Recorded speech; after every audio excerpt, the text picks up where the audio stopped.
Now if you look at Pakistan, I mean, all this time we were saying if, can they, would they, might they, how will they, and now I think those questions are starting to be answered. The only question we need to answer now is how will they not, and that's the one we need to address. Their last game that they've got, we've seen their 3 victories against South Africa, New Zealand and Afghanistan. Remember before that, after they lost to India, we were saying, hang on, South Africa is weak, New Zealand you can catch them on a bad day, law of averages, and Afghanistan we were giving them. Now it's happened, it's reality.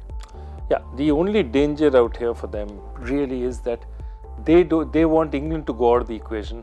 They don't want to end up on a joint tie on points with 4th place with New Zealand.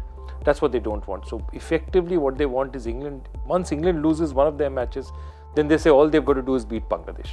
They need England to really lose tomorrow. Yeah, there you go. That's where Pakistan stand on 9. But we've been talking about that parallel with 1992. Robin, the parallel they don't want is 7 years later. They don't want to remember 1999 in Bangladesh. No, I don't think they will. I think leaving parallels aside, as in if you just look strictly at this group, this top 4 right now, these seem like, for me, they seem like this certain top 4 that's going to happen at the end of these league stage. I think this is the top 4 that will end up playing the semi-finals. That's my feeling. Having said that, just the way I think Pakistan are playing right now, I think they seem like they're playing as a unit. They're playing for each other, and for me, you stack them against Bangladesh one-on-one. I see a big gap with the Bangladesh bowling lineup outside of Shakib.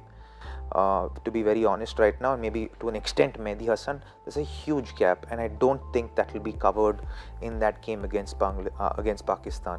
You know, I would love for Bangladesh to be there in the top 4. I would want to see them in that top 4, but to be very honest, I don't see that happening simply because of that lack in that bowling lineup. The batting's doing all the job that it can do. The bowling just doesn't match up for that semi-final stage, not just yet. It's unfortunate because they have such a bomb overside that we'd say, you know, in our terms we'd call them a bomb side. They just lack the bowling.